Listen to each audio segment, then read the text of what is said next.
one. And hello and welcome to another episode of Hydra's Den. Today I am joined by often time guest Albert. Hello. Eh, And today we are going to be talking about DM motivation. So hopefully I'm going to be convincing a few new DMs to maybe start that session they've been talking about or thinking about for a while. And maybe by the end of this, we'll convince a few other new people who just, popped in to pick up the game. So, Yeah, the elusive one shot that is always almost done, but never seems to peek over the horizon. yeah, exactly. So, just to preface this, we should probably go through how much experience we each have. So, if you've been on previous streams, you'd know I've been running D&D 3.5 consistently for the last 6 years, about on and off, and few homebrew games of various sorts for another couple of years, probably together. Albert, how have you been? For me, I've been doing D&D off and on for the last couple of years. But before that, I'm not really a stranger to the roleplay community via online games and a little bit of in-person stuff. Okay, so yeah. So I mean, the point is, neither of us are really super new to this. We both have some experience with this, so I'm hoping that anybody who's listening will, you know, consider we have been going at this a bit, and we aren't entirely coming at this out of the blue. So, first thing I really want to go over, just right off the bat, is that a lot of what I'm hoping to do here is to target people who hopefully will be listening, who are the types of DMs who just haven't started that first session yet. I'm talking about, and you'll know who you are when you hear this. I'm talking about the one who's been talking about this super great session that he's going to do with all his friends, all their friends, in just a bit longer, maybe a few more weeks. And they've been saying a few more weeks, for the last couple of months, maybe a year more. Yeah. Yeah. These guys are all over the place. It's very often the type where you'll be saying, maybe I'll do it. I just need to do this. I just need to do that. This is a very, very, very Yeah. common issue. Yeah, I'm just ironing out the fine details, or I'm just working on the setting or the map. Yeah. So one thing I just want to get out of the way is that if you really think you want to play something, you don't honestly know until you do it. And that might sound kind of, well, obvious, but there's this sort of state of mind that people will get themselves into where it's a bit of a nervousness. It's like, oh, you finished your school, or maybe you're still in school, but you make it feel like it's a big project, a big group assignment that you're going to have to put off, and maybe eventually you'll get to it. But it's honestly a lot of fun, and that putting it off will just make yourself more and more nervous. It's honestly, it'll be just like, well, as I said, a lot like people who are still in school will know when you're the last one to present and you just keep getting more and more nervous about it. I don't know if that makes sense. Yeah, Albert, you know what I'm talking about? Yeah, I've been there. I feel like some of the most anxious parts of it is when you're about to start the new campaign and you finally sit down and the players are entering the room either online or in person, and it's kind of like that feeling you get when you're about to do a class presentation because you're about to show off what you've been working on. And I feel like that's also a nervous issue that people when they're just starting, but after the first few sessions, that kind of relaxes. Yeah, no, But I could definitely see that being a factor that would make people nervous and hesitant to starting. exactly. So just a few things to go over and really consider when you're going into this is that one of the biggest things I've found that will kill motivation more than anything else is when you talk about it, and whoa, that music is going banging in the background. I don't know how much that's coming through. I was trying to put in something to kind of fill the background dead air just a little bit, but sorry, that kind of threw me off. What I was gonna say, right, is that people talking about something, it's the first step to sort of demotivating yourself away from doing it. Like Albert, have you had this case before where people will talk about it and hype it up, and it kind of just takes some of the wind out of your sails? Um, a couple of times. I wouldn't say it's taking the wind out of my sail, but you start to lose patience with whatever it is they keep pitching, because it's gonna be awesome. It's gonna have this, that, and the next thing. It's gonna blow your mind, but then nothing happens, and then a couple weeks pass, and then nothing, and that just kind of drags on, and they just keep saying, "Oh yeah, it's coming along, it's going," and then you just kind of you've been desensitized to the ambition and the hope for that session or one off, because it's just never gonna. It seems like it's never gonna come, Yeah, even though it just keeps getting pushed. exactly. And so as a DM, what I would say is don't talk about it until you've got something to talk about. Um, don't go pushing on, explain all this stuff, and more importantly, especially if this is your first session, don't put a lot of time and effort into making every detail perfect, because one of the really nice things, one of the things I really enjoy about any tabletop game is that there's a sort of an air of unpredictability about it. You don't know what the players are going to do. Um, they'll take your session into places you never thought it was going to go. So all that prep you're going to do, 3/4 of it you're never going to use. Yeah, that's just how it is with prep, as the saying goes. No plan survives in the encounter with the enemy. It's very similar for D&D prep. You never know what's actually going to be used. You could have 5 pages of material prepped and only get through about maybe half a page, or you could have 5 pages of prep done, and that's the first 30 minutes of the session completely done. Yeah. So the ability to not be hooked to the notes, but having them more of like a reminder of where you're trying to go. Yeah, exactly. And it reminds me of this funny story. It was just kind of a meme type thing that I saw, and it's this like one of the more relatable DM stories. And it's this thing. The DM's talking about the players enter this bar, and he's describing this one guy in the corner, and it's this really intense looking warrior, and he's got all this stuff, and the description keeps getting more extreme. Start talking about having these big sentient wheels of fire floating around him and stuff like that. And then after the DM's done with his description, the players ask, is there anyone else in the bar? And the DMs are like, oh yeah, there's a goblin in the corner over there. His name is Squiggly. And the players are just like, no, we're talking to Squiggly. And there's your entire plot out the window. The players can and will just jump on the most minute of things and run that into their new quest. It's frustrating, but it's the type of thing you have to prepare for. And honestly, it's part of the fun, to be honest.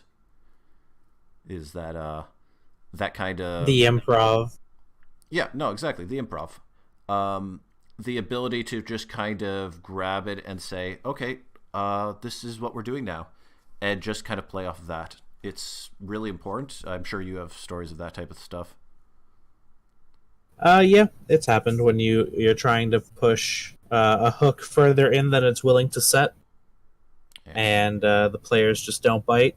They go off of some other tangent that you haven't been necessarily building too much behind. It was just kind of a side hook, and they really latch onto that, then leave what you had intended for the session or a couple sessions to lead to. And that's just the way it goes. It's not the player's fault. It's not your fault. It's just the way the dice land.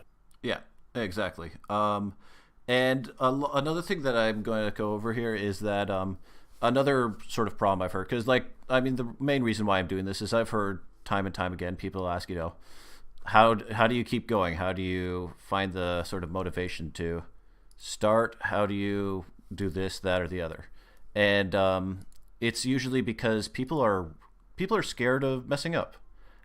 It's the most common thing. I mean, if you're listening to this as a DM hopeful, It might be just because you want to make sure you don't get the classic mistakes. You don't want to be that DM who ruins everything, who takes everyone to his magical realm. But the thing is that no matter how much you prep, no matter how many things you think up, you're gonna mess up, and that's part of it. Everyone does. I messed up all sorts of things when I started out. And everyone will have stories like that. But the most important thing I can say is that you've got to be able to try in the first place, Don't be scared. It's just, yeah. Yeah, those are definitely good points to think about. The fear of even Slow down there. You're sort of messing up again. Sorry, Owlbear's been having some mic problems. Or technical difficulties. yeah, no. Could you go through that again? But what I was saying was, it to people's fear stops them from doing more than dragons, but doing a lot of things in life. And people have so just always succeeding the first time they do something, but of not. Hold on. Albert, I'm just gonna say that was absolutely incomprehensible. You just I might want to take a second and see what's going on, but I think I get what you were saying. Yeah, I'll reset and then.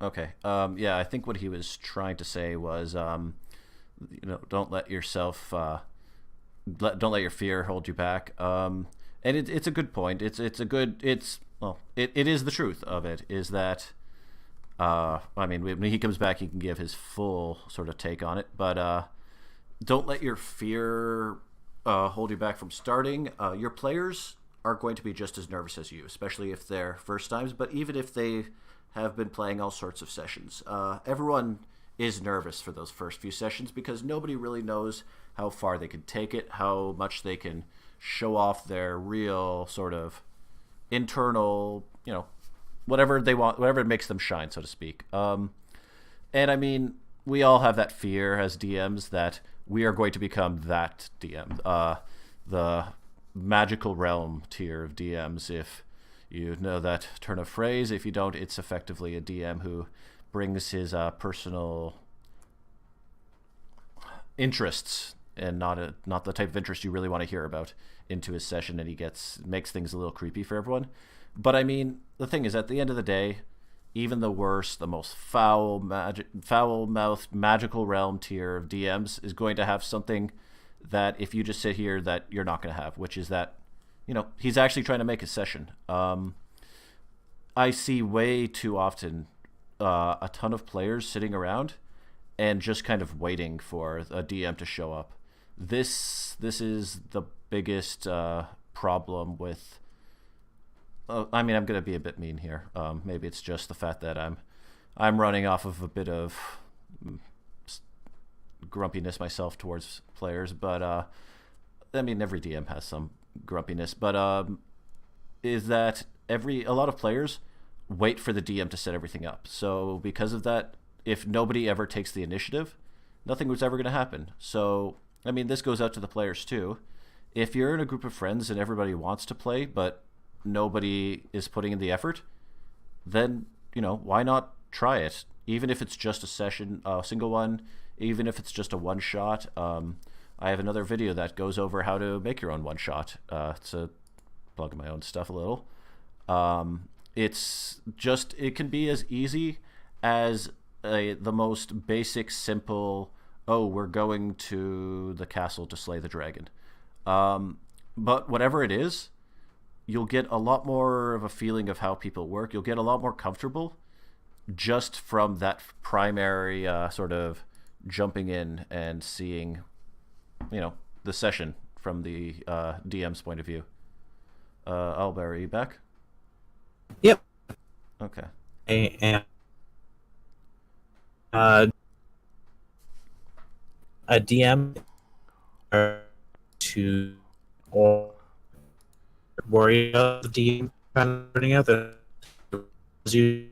Uh, I'm going to stop you there. You have fixed. It's not fixed. Um, I mean, oof, that is not good.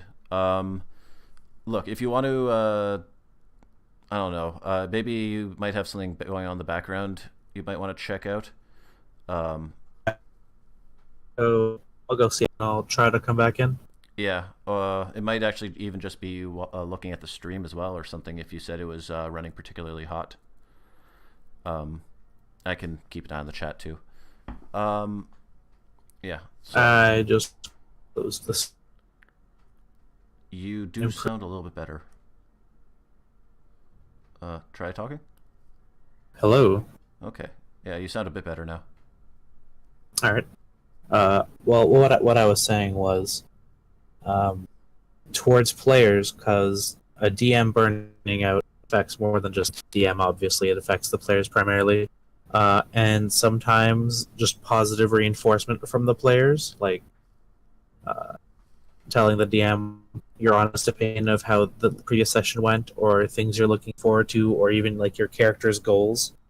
Those can be really boosting things for the DM because it shows that they're not screaming into the void, but that there's actual people receiving and then giving feedback, and that can be really helpful. Oh yeah, no, totally.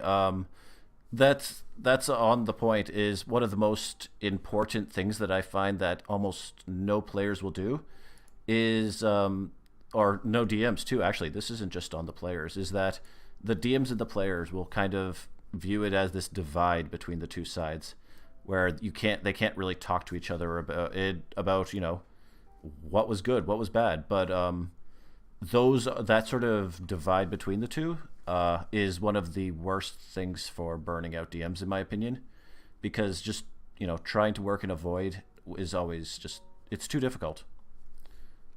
Um, Yeah, it's not good. I would definitely agree with that. Sometimes it's just there's the perception you're on one side. It's the DMs versus the players, Mhm. and that they're just trying to do their thing, and the DM of like And you're in robotic again. craft. Which Um, I have nothing left that I could close that would improve the net. It might just that just yeah, maybe type it out or something. If you maybe just if you want to just type messages and I'll read them instead. I'm sorry, but that's just absolutely no. I understand. yeah, It should be fixed by next week. yeah. Okay. Um, All right. I will so drop. well, I mean, you could just chill here and mute and Oh, if you want to just send yep. messages about different prompts and stuff like that. Um, yeah. So I guess from here I'll pick up and go the rest of the way. Um, so first, yeah, he was kind of Albert kind of brought up an important point, which is once we start our session, where do we go from there, and how do we protect against burnout? There's a few good things you could consider.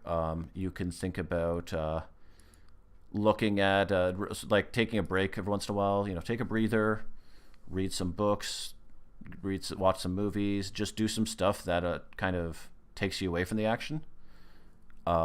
This is moving more towards more, I guess, more adept DMs who have been doing it for a bit longer. But I mean, it's accurate for even for people who are only on a few sessions.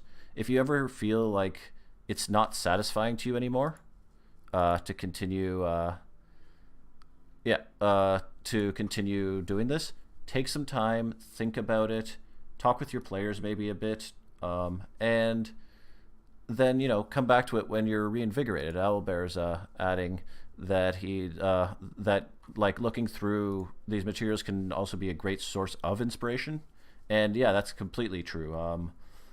Nobody is going to make something from the ground up without some basis in things that they've done before or seen before.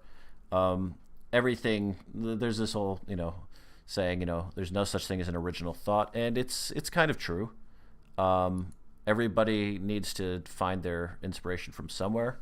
So taking that sort of downtime to do that will also help you. But on the reverse of taking, well, I guess this isn't the reverse, but on the other side of the coin, which is people who spend too much time thinking about things in DM terms, this is also a very common cause of burnout. This actually personally happened to me, which is when you get a little too obsessed with the game.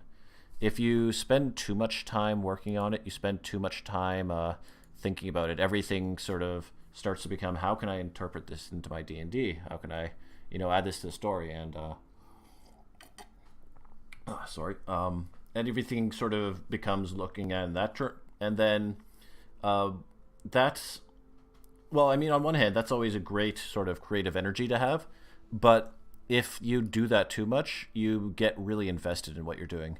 And when you're too invested, things like a player not showing up or something not going your way becomes really serious. It becomes kind of a personal blow to your motivation, and that's really a dangerous thing to have happen, because if you can't keep this sort of if you can't keep a reason for doing this going, you're going to not have fun. And if you don't have fun, then I mean, why are we doing this?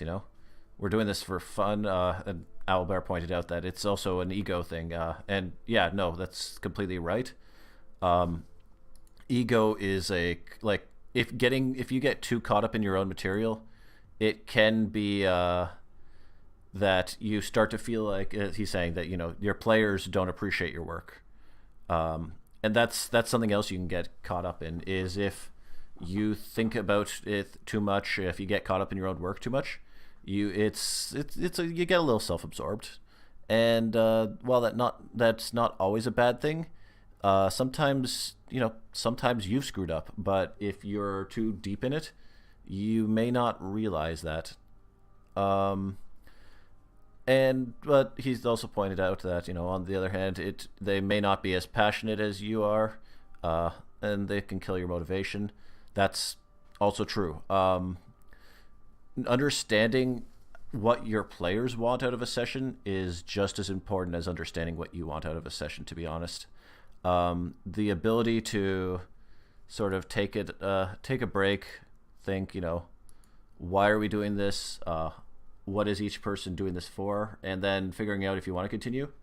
That's something everyone's going to have to do at some point. That's something that everyone's going to go through. But I want to just reaffirm that regardless of whatever sort of problems you have to always remember that if you're the only one who's DMing, then, I mean, goddamn, if everyone else wants to play and they're the only one who's DMing, then at some level, you're gonna have to find a compromise.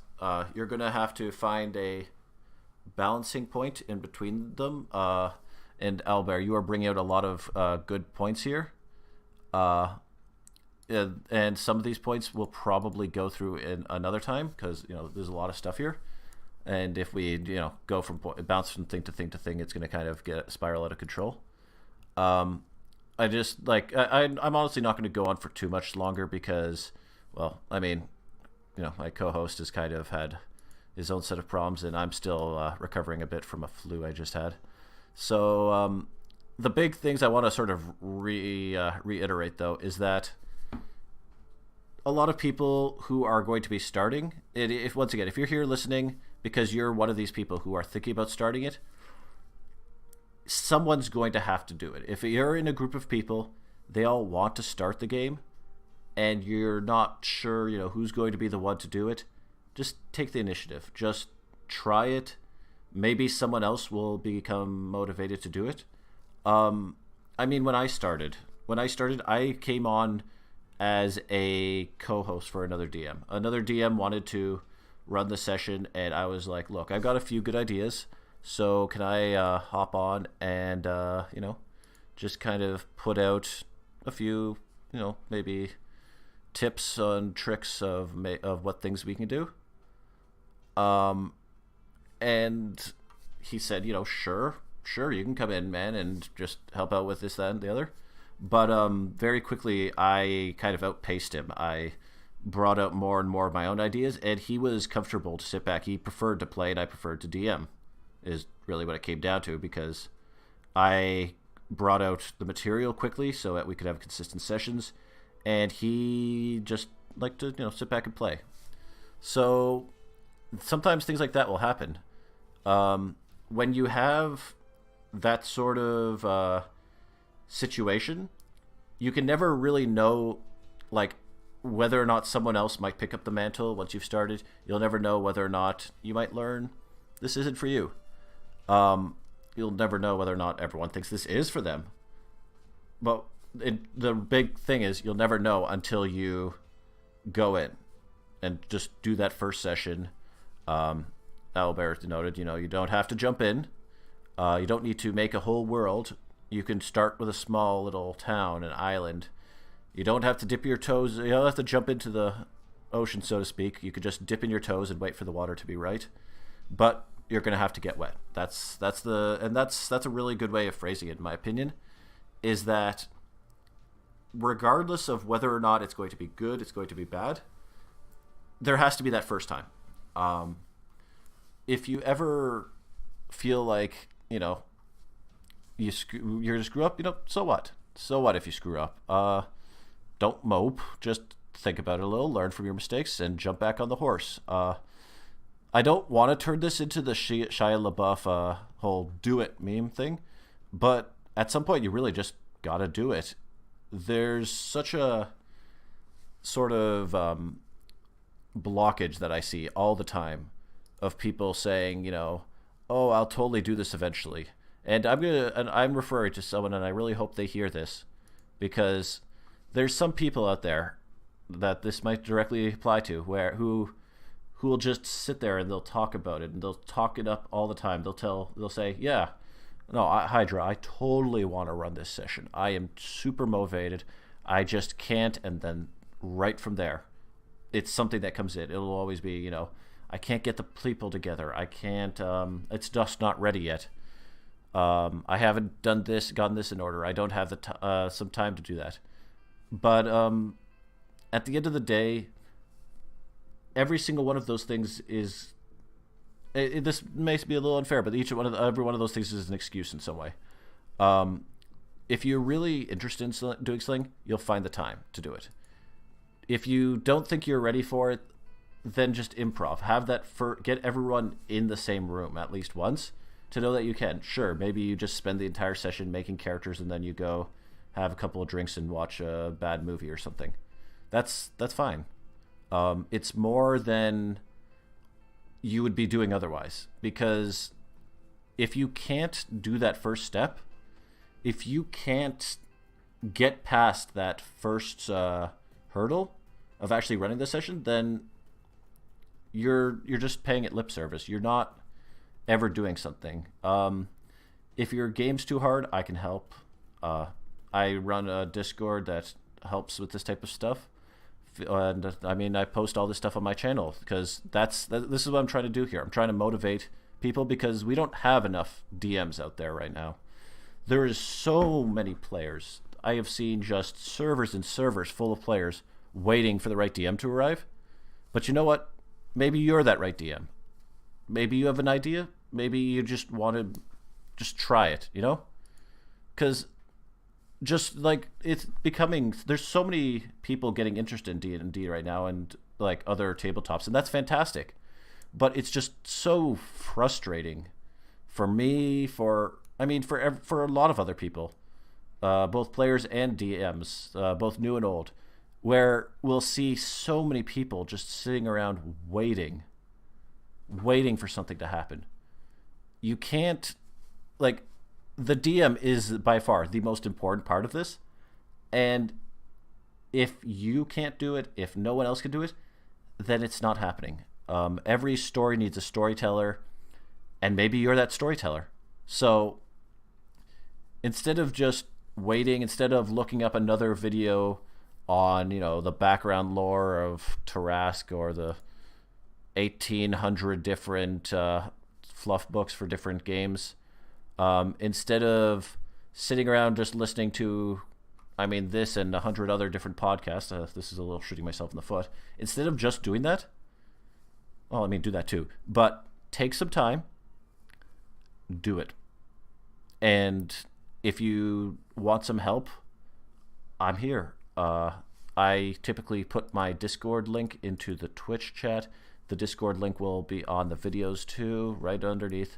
Just come on, say, if you really just want someone to get to, give you a kick in the butt, I'm here. Just come in, say, hey Hydra, kick my ass, and I will be happy to do so. Because at the end of the day, sometimes that's what everyone needs.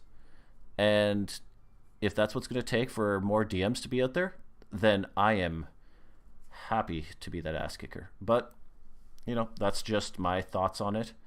I really hope that more people get into this. And, what's the harm? Just try it. Have a good time. Even if everything screws up, you haven't lost anything. It's the first step, and you can't go wrong from there. Everything goes. If you're at the bottom, everywhere you step is up. So, thanks for listening, everyone. I know this has been a little bit shorter than usual, but you know what? We're keeping it nice, clean, concise. I've been Hydra, your host here on Hydra's Den. We had Owlbear a little earlier. Sorry about the mic problems, but I really hope everyone goes out there, does something with this. Thanks, everyone. Feel free to subscribe to the YouTube. Feel free to follow me on Twitch or whatever that is. Feel free to join in the Discord. That's probably the best place to go if you want to keep up to date with all of our announcements. And thanks for watching. Have a great night.